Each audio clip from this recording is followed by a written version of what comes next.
Ini bakal kampan cepet-cepetku anak tandai kempong kok.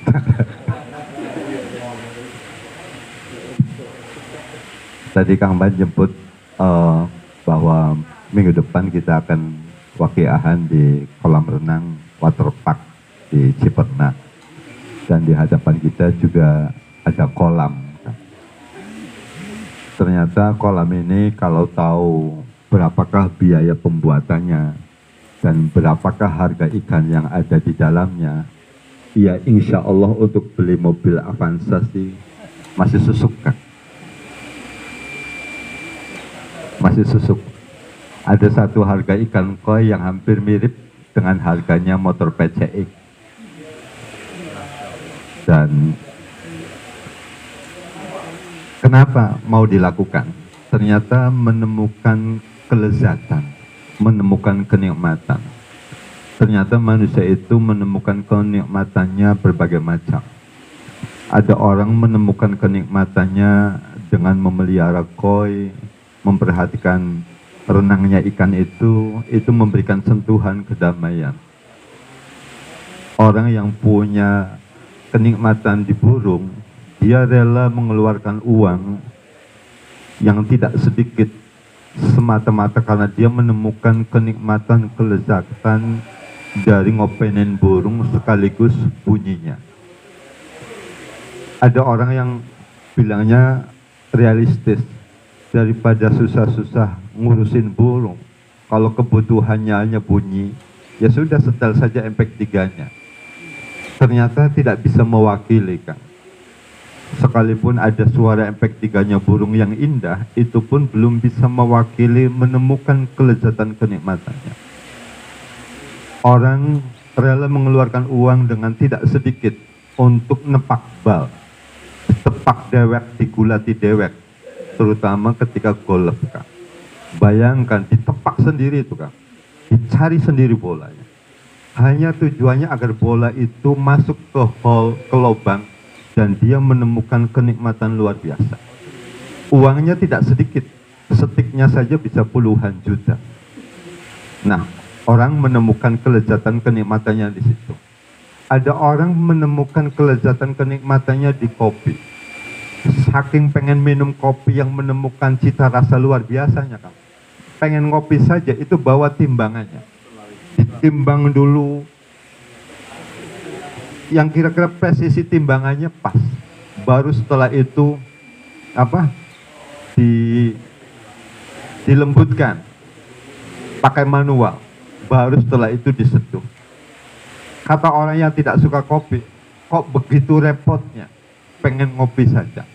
Tetapi seketika disuguhkan kopi yang praktis, dia tidak menemukan kenikmatannya. Urusan rokok, terutama istri kita, sering protes. Laki-laki hobi rokok itu enaknya di mana? Baunya saja nggak enak. Tetapi bagi orang yang sudah menemukan cita rasanya nikmatnya rokok, itu tidak bisa dilogikakan. Bahwa bayangkan pus kebul buang maning, pus kebul buang maning. Jari wong kan beli waras, Kak. Sedot buang, sedot buang. Tetapi menemukan nikmatnya justru dari situ, Kang. Sensasi membakar rokoknya, menyedotnya, membuang asapnya. Bayangkan iklan agar orang ditakut-takutin untuk rokok itu gambarnya yang tidak-tidak. Tetap saja tidak menjadikan dia kapok untuk merokok. Kenapa? Karena dia menemukan kelezatan, kenikmatan di rokok. Nah, kita hari ini sudah 14 hari berpuasa. Ada apa sih dengan puasa? Sehingga puasa itu menjadi satu hal yang prinsipal, wajib. Ternyata sebetulnya tadi, kalau suguhan orang menemukan nikmatnya, itu baru tahu dan nyandu kalau berkali-kali. Ngerokok itu, Kang, pertamanya pasti batuk, pertamanya pasti sering meludah, pertamanya lidahnya, mulutnya terasa pahit. Tetapi karena sering berkali-kali, bahkan orang tidak lagi ketika ditawarin rokok nolak, malah mencari. Kenapa? Karena daya candunya sudah ketemu. Dalam darahnya sudah aliran candunya sudah nyatu. dia menemukan cita rasa di rokok yang luar biasa. Nah, puasa ini kita sudah 14 hari di tahun ini. Kira-kira ketemu cita rasa apa dari puasa yang kita sudah lakukan 14 hari? Siapakah orang yang akan menemukan lezatnya puasa? Dan apa dampak ketika orang menemukan lezatnya puasa? Kalau orang menemukan lezatnya rokok, beberapa pakar medis masih mengasumsikan dari hasil risetnya bahwa dari rokok ada unsur sisi efek samping yang boleh jadi membahayakan tubuh.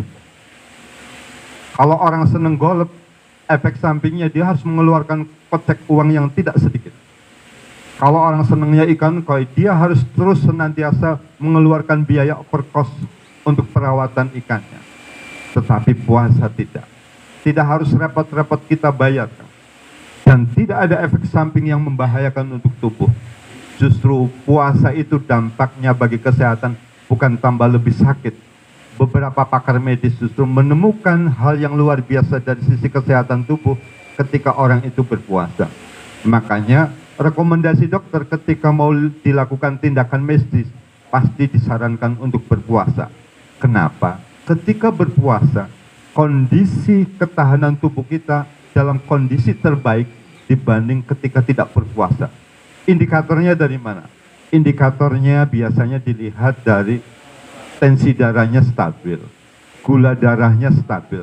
Makanya orang kalau sering periksa gula darah ketika berpuasa dengan gula darah ketika tidak berpuasa pasti jauh lebih baik ketika gula darah dalam kondisi berpuasa. Artinya bahwa syariat puasa itu tidak hanya berkait kita suruh menahan lapar kan, tetapi syariat puasa ini bagi yang menemukan lezatnya puasa, dia akan menemukan kelezatan yang tidak akan pernah ada tandingannya yang ada di semesta ini. Makanya garansinya puasa di ayatnya itu la'allakum tattaqun. Kenapa garantinya takwa? Karena takwa adalah nutrisi di mana manusia akan mendapatkan predikat sebagai makhluk mulia. Jadi kalau emas bisanya makhluk mulia, bisanya benda mulia, karena di emas itu ada unsur logam yang membedakan dengan logam yang lain, termasuk dengan logam timah, termasuk dengan logam besi dan lainnya. Kenapa emas itu sering disebut logam mulia? Karena dari sisi emas ada dimensi warna yang indah yang tidak ditemukan di warna-warna yang lain. Makanya emas itu layak disebut sebagai benda mulia. Nah, siapakah makhluk mulia itu? Makhluk mulia itu orang yang menebar performan, menebar aura, menebar chemistry, menebar wajah yang senantiasa membuat siapapun suka. Makanya tidak ada orang ketika dikasih emas tidak suka. Begitupun juga orang yang senantiasa mendapatkan predikat takwa, karena dalam dirinya ada dimensi kemuliaan, maka siapapun pasti akan disukai. Dan bagaimana caranya? Ternyata itu bisa ditempuh salah satunya dengan puasa. Apa yang menjadikan mulianya dengan cara puasa? Ternyata kemuliaan manusia itu indikator utamanya adalah ketika seseorang mampu mengendali hawa nafsunya. Dan tidak ada cara edukasi yang terbaik untuk mengendali hawa nafsu itu kecuali dengan edukasi namanya puasa. Maka syariat puasa di samping secara medis luar biasa, ketahanan tubuhnya luar biasa, ketahanan emosionalnya juga luar biasa, ada satu fasilitas lain yang boleh jadi sama dengan fasilitas yang paling dinanti orang. Apa itu? Doa us-shaim mustajab. Doanya orang berpuasa itu ijabah. Kalau kita mendapatkan fasilitas doa kita ijabah, yuk manfaatkan fasilitas ini.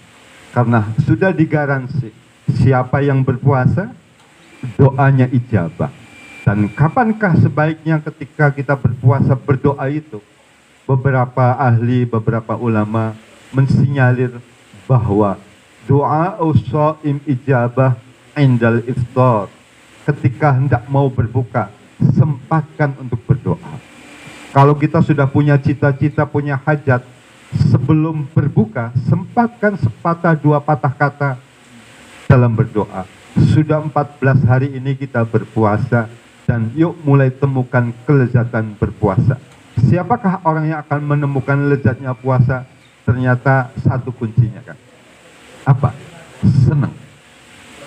Makanya orang kalau urusannya senang, itu sudah tidak lagi urusan masuk akal, tidak masuk akal, sudah tidak lagi urusan biaya yang harus dikorbankan. Di sebelah itu ada motor trail kan. Kata Kang Habib sering bilang begini, ada jalan aspal enak-enak, kok motor trail ini justru milih jalan yang ekstrim. Lamun di dalam gak waras tak uang, waras kan. Luru dalan kang blusuk-blusuk loh. Justru menemukan sensasi nikmatnya di situ.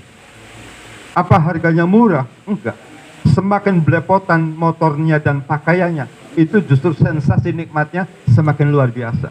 Kalau yang lain naik motor itu pengen yang bersih, beda dengan yang naik motor dengan trail kan. Semakin kotor semua, belepotan semua, itu justru semakin menemukan kelezatan. Apa bisanya? Urusannya karena senang. Maka urusan senang inilah yang mendominasi. Orang tidak suka musik rock. Ngapain dengernya musiknya yang cadas, musik-musik metal tuh enaknya di mana? Bagi yang tidak suka kan. Tetapi bagi yang suka, yang senang, bahwa justru menemukan sensasi dari musik rock ini bisa membangkitkan adrenalin, tambah lebih semangat, tambah luar biasa. Orang rela membayar untuk bisa hadir di konser-konser itu, rela mengeluarkan uang yang tidak sedikit, bahkan harus berdesak-desakan. Kenapa dilakukan? Karena urusannya cinta. Maka sering sekali kita disarankan ketika Ramadan datang, apa yang harus dilakukan? Justru song-songlah Ramadan itu dengan sikap gembira, song-songlah Ramadan itu dengan sikap cinta. Siapa yang menyerapnya puasa itu dengan cinta, maka disitulah energi kelezatan dalam berpuasa itu akan tumbuh. Dan tadi, semakin kita terus bisa menemukan lezatnya puasa, maka semakin nikmat dalam hidup ini akan terasa luar biasa. Itu saja Kang Bad, masakannya sudah siap. Yuk mari kita sama-sama nikmati.